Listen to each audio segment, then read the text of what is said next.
Astaghfirullah Rabbal baraya.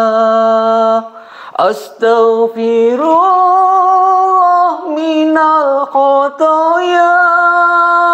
Rabbi zidni ilma nafi'a wa wafiqni amalan mabula.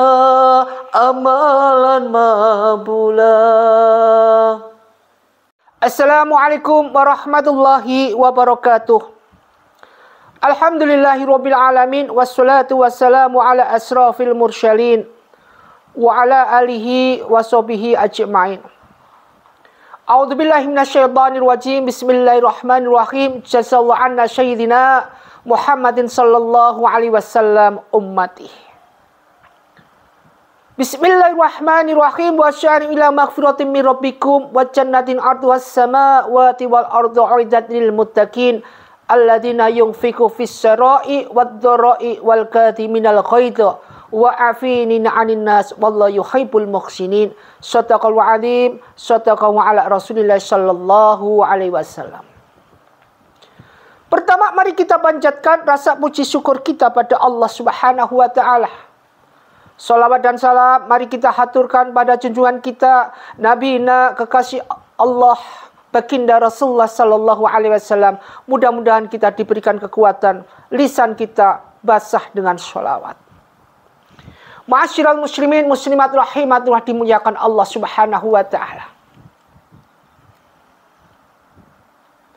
Tanpa terasa kita sudah dekat dan masuk ke tanggal yaitu 9 Muharram dan 10 Muharram. Perlu kita kaji dan perlu sekali kita harus ingat tentang makna dan apa yang kita lakukan di tanggal 9 dan 10 Muharram. Bagi orang muslim, mukminin sejati, harus ingat dan harus kita berusaha untuk bisa menjalankan puasa sunnah di tanggal 9 Muharram, yaitu puasa Tasu'ah, dan 10 Muharram yaitu puasa Asyura. 2 hari ini sempatkan untuk bisa puasa sunnah, agar kelak kita nanti di dunia dijauhkan dari segala bala, malapetaka, bencana, segala kekurangan. Sekarang ini yang lagi melanda kita dengan adanya krisis globalisasi, dan ini merupakan suatu hal tantangan buat kita. Kita mohon pada Allah Subhanahu wa taala agar apa? Agar apa yang kita lakukan, kehidupan kita diberikan wa may yatawakkal 'alallah wa huwa hasbuh, diberikan kecukupan oleh Allah Subhanahu wa taala. Dicukupkan entah dari mana rezeki datangnya, wa yarzuqu min haitsu la tahtasib. Maka perlu kita tekankan, tanggal 9 Muharram dan 10 Muharram kita jalankan puasa sunnah dan amalan-amalan berbanyak baca sholawat. Ma'asyiral muslimin muslimat rahimatullah, dimuliakan Allah. Kalau kita tahu tentang ini semua, kita tahu dengan sesuatu hal yang sunnah, maka perlu kita tekankan lagi bagaimana dengan yang fardu, yang wajib. Dalam hadis Bukhari Muslim disebutkan di situ, salah satunya cuplikannya, afdhalus sholatan ba'da fardhi sholatal lail. Artinya sholat yang fardu ini, yang wajib ini, 5 rakaat ini, apalagi setelah sholat fardu ini, sholat di sepertiga malam, yaitu sholat sunnah. Kembali ke sholat fardu, sholat yang pokok. Di sini sholat ini ditekankan sholat yang pokok. Ini sering sekali kita ini lupa dengan sholat. Sering sekali kita dimasuki virus, yaitu males sholat. Sering sekali kita dimasuki virus, nggak pernah sholat. Inna sholata tanha 'anil fahsya wal munkar. Sholat itu mencegah dari perbuatan keji dan mungkar. Dan nanti yang dihisab pertama kali adalah sholat. Jika sholat kita bagus, amaliyah kita ikut bagus. Jika sholat kita jelek, amaliyah kita ikut jelek. Maka alangkah baiknya sekarang kita cari trik bagaimana cara agar rajin sholat. Bagaimana cara kita supaya nggak bisa melupakan sholat. Ada 5 cara agar kita rajin sholat. Jadi ada 5 cara agar kita rajin sholat. Pertama adalah jangan tinggalkan sholat. Jelas.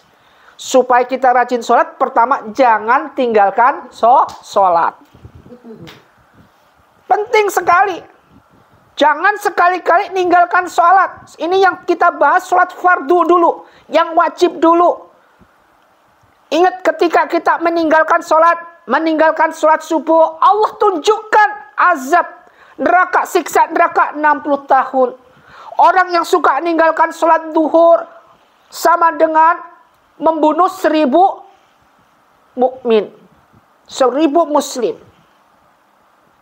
Orang yang meninggalkan sholat asar sama dengan dosanya merobohkan Ka'bah sebagai kiblat kita. Orang yang suka meninggalkan sholat maghrib sama dengan dosanya kita berzina dengan ibu kandung kita sendiri. Orang yang meninggalkan sholat isya ini yang lahir nanti di bangkit dari alam kubur, kepalanya berkepala babi. Orang yang meninggalkan sholat isya ini, Allah nggak ridho kita hidup di dunia ini. Wajar orang sering meninggalkan sholat nanti akan dihimpit dengan kuburnya. Tanah nggak ikhlas, nggak ridho ketika kita meninggalkan sholat. Maka 5 cara agar kita rajin sholat. Pertama, jangan tinggalkan sholat. Pertama. Yang kedua, paksa diri kita untuk sholat. Jadi dipaksa. Kadang-kadang ada virus masuk, kita malas sholat. Mungkin ada kesibukan, kita malas sholat. Mungkin ada sesuatu hal, mungkin ada tamu, apa, kita akhirnya lupa sholat. Ini, paksa diri kita untuk sholat. Misalkan ada tamu, minta maaf ya, tak sholat dulu sebentar. Nggak apa-apa, kita permisi dulu dengan baik.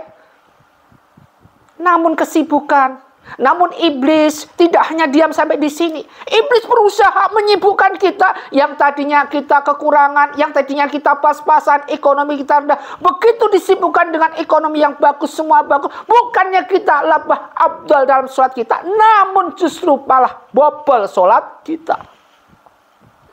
Bukan abdal sholat kita, justru bukan memperbaiki sholat kita, justru bobrok daripada sholat kita. Jebol sholat kita. Tidak ada masalah, tidak ada unsur apapun. Sholat maghrib dijamak sama isya. Alasan kesibukan, alasan meeting. Tidak ada alasan apapun. Sholat duhur sama sholat asyar dijamak. Tanpa unsur tertentu, tidak ada alasan apapun. Tahu-tahu dijamak. Ini. Dan yang paling parah lagi dengan kesibukan apapun, sholatnya sering sekali qadha. Telat, terlambat. Apapun mereka yang orang sukses dunia dan akhirat, wajahnya bersinar, dia selalu melaksanakan dengan adanya sholat. Wa aqimus sholah, wa atuz zakah, warka'u ma'ar raki'in. Ayo dirikanlah sholat, tunaikan zakat, bersama rukuk bersama mereka yang rukuk. Artinya kita tekankan untuk sholat jamaah, supaya lebih awal waktunya. Jadi yang pertama jangan tinggalkan sholat. Yang kedua paksa diri kita untuk sholat. Apapun bentuknya, apapun kondisinya, dan apapun yang terjadi. Ini penting. Yang ketiga, biasakan sholat di awal waktu.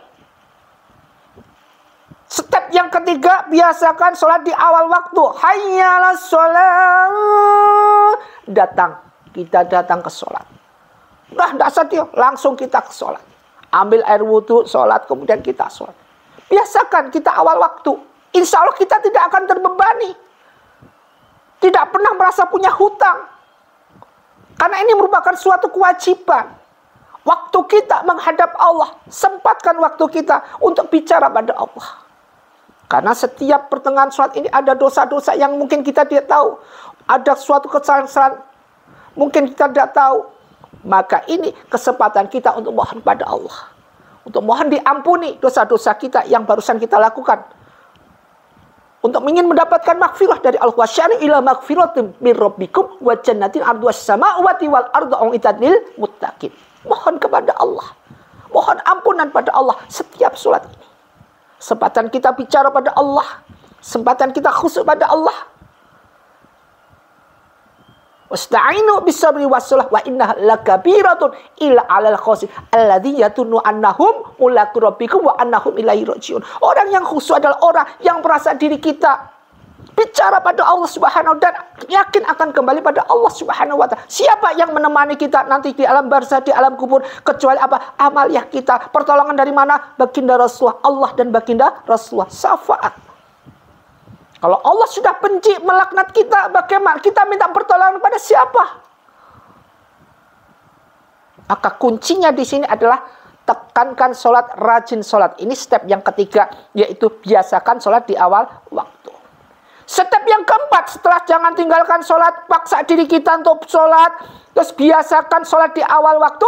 Step yang keempat adalah kalau bolong satu waktu aja, jangan tinggal semua. Nanti bolong satu waktu karena unsur tertentu ditinggalin semua. Ini jangan.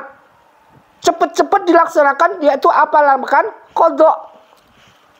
Misalkan ini terpaksaan banget kan segala sesuatu. Mungkin ketika kita dalam kendaraan perjalanan jauh di bis, tidak sempat mampir, atau mungkin karena kita kondisinya orang banyak, kita tidak bisa turun sendiri. Sopir, driver, tolong turunkan tak sholat dulu. Tidak mungkin. Karena di lain kita mungkin ada yang beragama lain. Bisa jadi. Nah, mungkin karena itu cepat-cepat lakukan ketika kendaraan berhenti. Langsung laksanakan qadha. Ini. Jadi kalau bolong satu waktu jangan tinggal semua. Nanti bolong satu waktu udahlah sampai di rumah lah. Nanti sholat di rumah. Begitu sampai di rumah tidak sholat.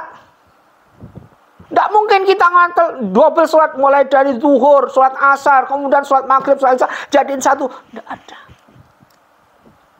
Ini kalau bolong satu waktu jangan tinggal semua. Yang kelima, jaga 5 waktu dalam 2 minggu. Setelah itu insya Allah akan terbiasa dan tidak ingin meninggalkan sholat. Jaga sholat 5 waktu ini dalam 2 minggu. Coba ini diterapkan dalam 2 minggu. Bagaimana kondisinya? Setelah 2 minggu, karena sudah teradiksi, refleks pada diri kita, maka apa yang terjadi? Terjadilah pada diri kita. Ya apa? Itu tidak akan kita mau meninggalkan sholat. Kalau meninggalkan sholat, kita merasa nyesel, getun, atau menyesal. Ini merupakan ciri-ciri bahwa kita bertambahnya iman pada hati kita. Khatamallahu ala qulubihim wa ala samihim wa ala absarihim isya'watu walahum adzabun adzim. Semoga terjauhkan dengan ayat-ayat ini. Ma'asyiral muslimin muslimat rahimatullah dimuliakan Allah Subhanahu wa taala. Ayo, mari kita bersama-sama kita benahi salat kita. Kita benahi segala amaliyah kita. Setelah kita benahi salat kita, kemudian kita lakukan yang sunnah. Seperti tanggal 9 Muharram kita melaksanakan amaliyah yang lain, puasa Tasyu'ah. Tanggal 10 Muharram kita lakukan dengan apa? Namakan puasa Asyura. Melaksanakan sunnah-sunnah yang lain sebagai amalan tambahan. Percuma kita melaksanakan sesuatu hal yang sunnah. Percuma kita menjalankan suatu hal yang sunnah. Sementara sholat fardu kita abaikan begitu saja. Percuma kita melaksanakan puasa Asyura. Percuma kita melaksanakan puasa Tasyu'ah. Sementara kita sholat kita terombang-ambing tidak jelas. Maka benahi dulu sholat kita, suatu sholat yang fardu, yang benar-benar tartil banget, segala suatu awal waktu, tidak pernah ditinggalkan. Setelah itu baru kita menjalankan amaliyah. Amaliyah yang berbau sunnah. Semoga bermanfaat. Wa aqimus shalah wa atuz zakah wa ati'ur rasulah la'allakum turhamun. Semoga bermanfaat. Wassalamualaikum warahmatullahi wabarakatuh.